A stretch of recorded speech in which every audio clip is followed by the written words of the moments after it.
Hello everyone, this is Shiv Prem, legal intern at Lexis and Company, and currently pursuing BLLB honors from Central University of South Bihar. So in the today's session, I will be dealing with the contract of guarantee. Uh, this topic will also be covered in the two parts.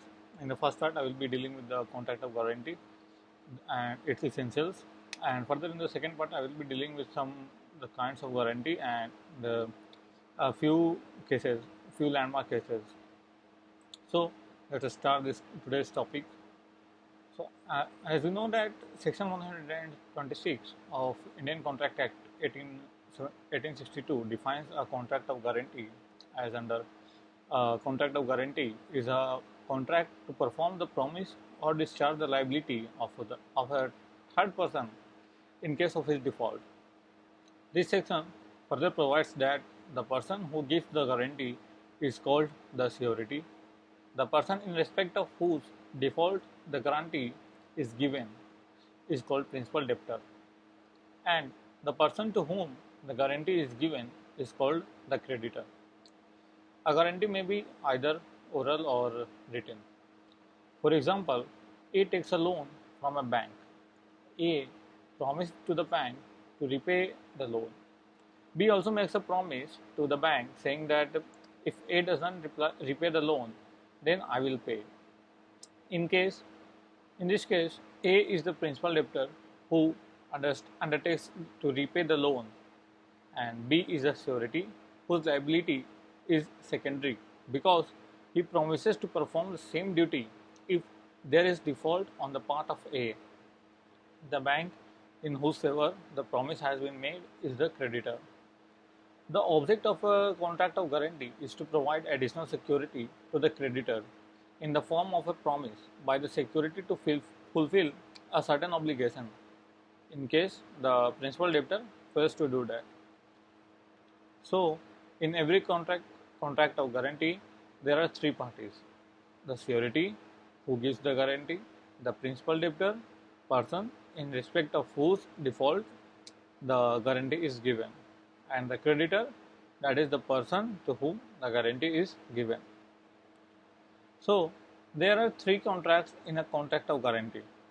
Firstly, the principal debtor himself makes a promise in favor of the creditor to perform a promise, and etc.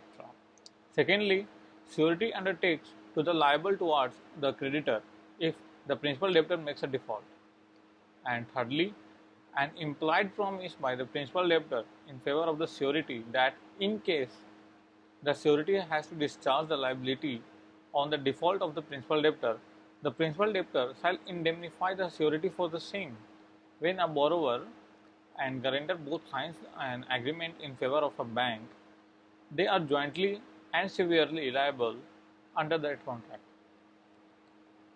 The contract of guarantee is no doubt triplet in nature, but it is not necessary or essential that the principal debtor must expressly be a party to the contract by implication. Thus, there is a possibility that a person may become a surety without the knowledge and consent of the principal debtor. So now let's see some essentials of a valid contract. The first one is there should be a principal debt.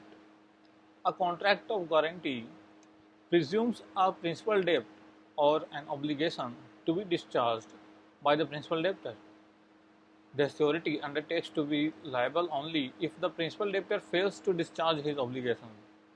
If no such liability exists, there can be no contract of guarantee. Thus, where the debt which is sought to be guaranteed is already time-barred or void, the surety is not liable. Example: when A and B go to a shop, A purchases goods and B tells the seller, if A does not pay you, I will. It is the contract of guarantee. So now the second essential, that is there should be equivalent consideration to debt.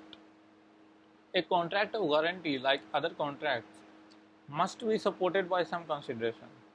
It is not necessary that there must be a direct consideration between the surety and the creditor. The consideration by the principal debtor is sufficient for the surety. And the third essential, that is the contract may be either or either oral or written. According to section 126, a guarantee may be either oral or written. In this regard, the position in India is different from that in England. According to English law, for a valid contract of guarantee, it is necessary that it should be written form and signed by the parties. And the fourth essential, that is misrepresentation and conclusion. The guarantee should not be obtained by misrepresenting the facts to the surety. Though the contract of guarantee is not a contract of ubri mei fidei, that is, of absolute good faith, and thus doesn't require complete disclosure of all the material facts by the principal debtor or creditor to the surety because he enters into a contract.